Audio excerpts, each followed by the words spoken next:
Jadi bukan berarti kita dapat wifi gratis, kita bisa foya-foya dengan wifi Nah, itu buat Nina betul. Uno. Ya. Kalau buat nonton YouTube nggak apa-apa deh gitu ya.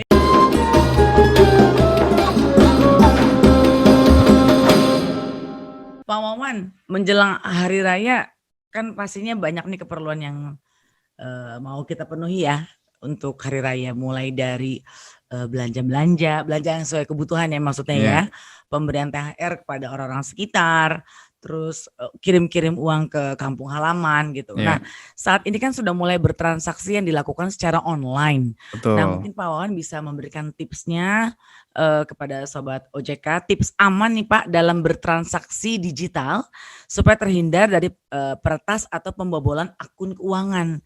Kan kita mesti jaga-jaga ya Pak. Betul, betul Mbak Andi. Nah, Itu silakan. memang ini ya. Jadi yang pertama yang mesti kita perhatikan ya kita jaga PIN kita dengan baik. Caranya gimana?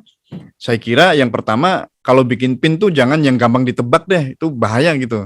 Ya, ada tanggal lahir, Heeh. ya kan, ada kadang-kadang apa sih namanya nomor rumah, nomor telepon dan seterusnya Iya, itu kadang-kadang iya. sesuatu yang mudah ditebak gitu atau kadang-kadang iseng 1 2 3 4 5 6 kadang-kadang nebak tuh ketemu juga kan gitu. Iya, Nah, iya, ini betul. kita harus benar-benar buat PIN itu yang memang susah ditebak ya, nggak ada polanya lah gitu. Iya.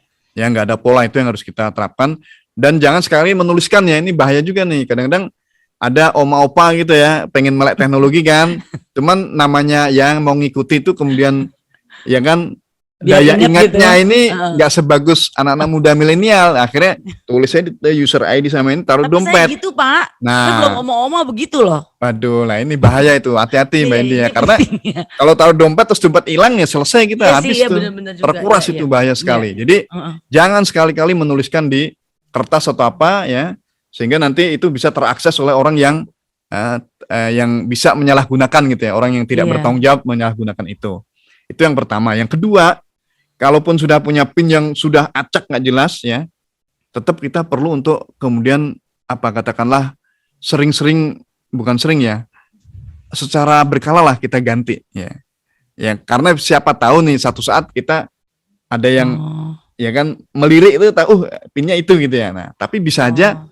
nanti kita ganti aja. Jadi mungkin berkala sebulan sekali itu kita Ganti ganti gitu pinnya pinnya Pak. supaya supaya ini Oh. orang pola pola kita kan udah tadi acak ya, nggak bukan tanggal lahir, bukan nomor rumah, bukan nomor telepon dan udah diacak itu kita ganti secara berkala, lebih acak lagi kan gitu Mbak. Jadi ini ada dua pola di mana nomor PIN kita bukan yang itu terus gitu bisa gonta-ganti. Mungkin Oh. bisa aja kita bikin 5 atau 10 yang kita bisa gonta-ganti itu muter-muter aja gitu. Jadi ya itu salah satu upaya kita untuk bahasanya mengamankan lah kunci kita melalui PIN. Oke. Kemudian juga kita ingat-ingat ya kadang-kadang namanya sistem kan bisa dihack dan seterusnya. Mungkin dia Iya, masuk iya. nggak lewat PIN kita nih, tapi nyerang ke sistemnya bank atau kemana gitu, ke PUJK lah Hmm. itu diserang sistemnya. Nah, itu juga bisa kita ingat-ingat bener nih Hmm. kita punya saldo berapa. Jadi juga Oh. sering-sering cek juga. Oh gitu. Kadang-kadang kalau ya kayak Mbak Indi gitu ya, uang masuk keluar tuh nggak dilihat sama Mbak Indi kan, saldo udah ya kan luber-luber nggak dilihat, jadi Amin udah lupa lagi Pak, kan gitu amin. ya kan, jadi lupa ngeliat tuh saldo berapa. Yang penting Iya, iya. gue mau beli ini Iya, iya. dapat, beli itu dapat, beli ini Iya. dapat, udah nggak lihat saldo lagi. Nah ini Iya, itu jangan penting lupa itu. Mbak Indi coba lihat saldonya. Jangan-jangan sudah luber-luber, jadi harus dikemanakan kan gitu Mbak Indi ya. Iya. Saya kira itu yang kedua tuh, jangan lupa Iya. untuk sering-sering cek tuh Cek saldonya. saldo akhir gitu ya Ya, Pak ya. betul ya. Oh.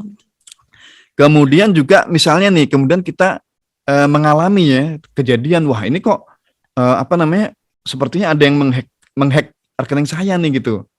Ya kan Hmm. sekarang ini kan perbankan misalnya di atas katakan 1 juta gitu ya, mereka ada Iya, SMS memberitahu kita, oh ini ada uang keluar 1.500.000 misalnya. iya. Padahal kita nggak ngapa-ngapain nih. Lah ini Heeh. kita harus aware nih. Nah ini buru-buru kita kemudian menghubungi kepada banknya gitu kan Bang. ataupun pelaku usahanya di mana kita menempatkan uang kita di situ kan, kita hubungi untuk kemudian memblokir untuk sementara gitu karena begitu kita ketahuan punya kita dibobol, nah ini bahaya. Kemudian yang kedua nih hati-hati juga ya, yang keempat ya sekarang Keempat, ya. ya. Jadi kan udah ketiga ya.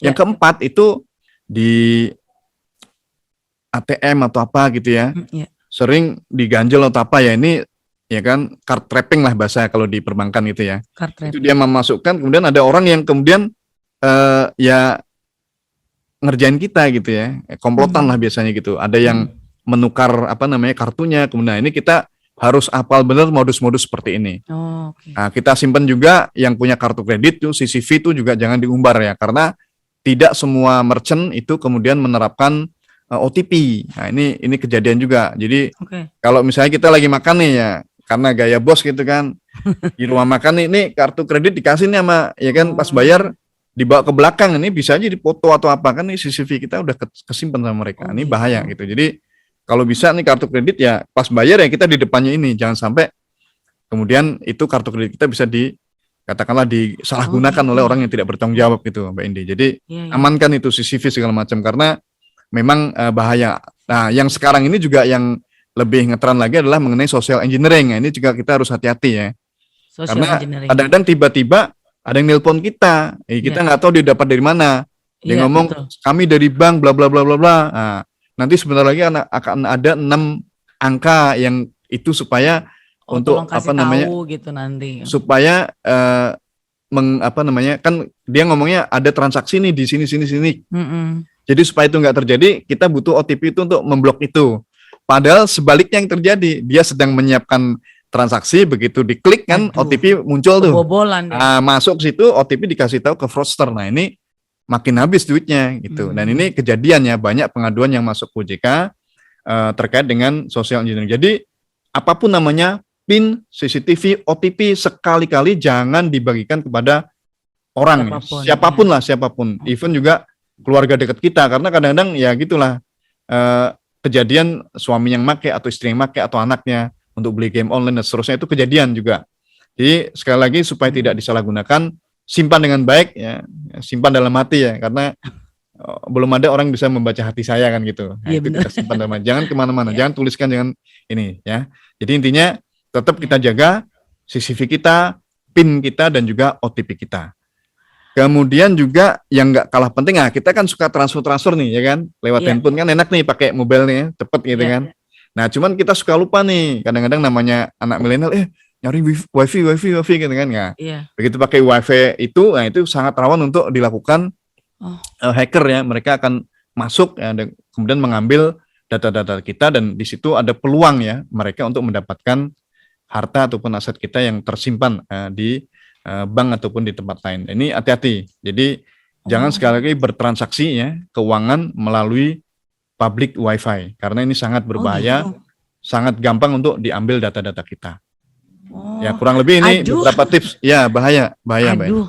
Pak Wawan, saya jadi deg-degan loh, karena kan ya sebagai masyarakat ya, kalau kita mencari wifi gitu kan ya di public area gitu, kan itu adalah saat yang mudah kita untuk bisa mengakses kemanapun juga. Betul, gitu. Karena itu sebaiknya dihindari kalau kita mau bertransaksi gitu ya Pak ya. Betul ya. Misalnya Pak bisa digunakan oleh pihak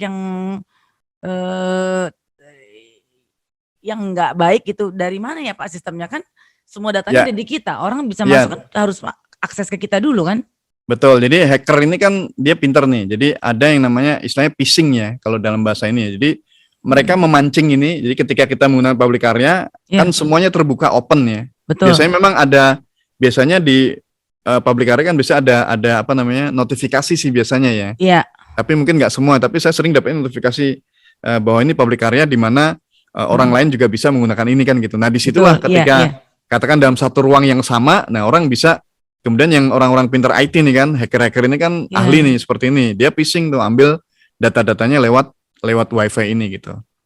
Jadi ini terkadang kalau kita mau join, kita mesti masukin data kita juga ya Pak ya. Betul, nah itu yang bahaya di situ. Jadi tetap ini akan apa namanya, bagi kita sangat berisiko ketika menggunakan publik ya, wifi publik untuk transaksi keuangan kita, sangat bahaya.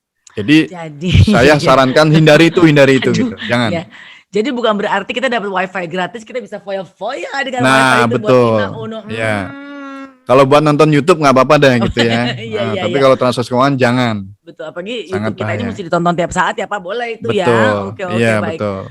Oh my God Pak Wawan, aku seperti disentil. Maksudnya dalam arti kata gini, bahwa memang banyak hal yang membuat kita bisa belajar setiap hari ya Pak Wawan. Betul. Jadi bukan berarti kalau pada saat kita dapat jaringan wifi free bebas, transaksi keuangan kita bisa langsung masuk. Jangan ya, sebaiknya dihindari ya Pak. Jangan hindari itu.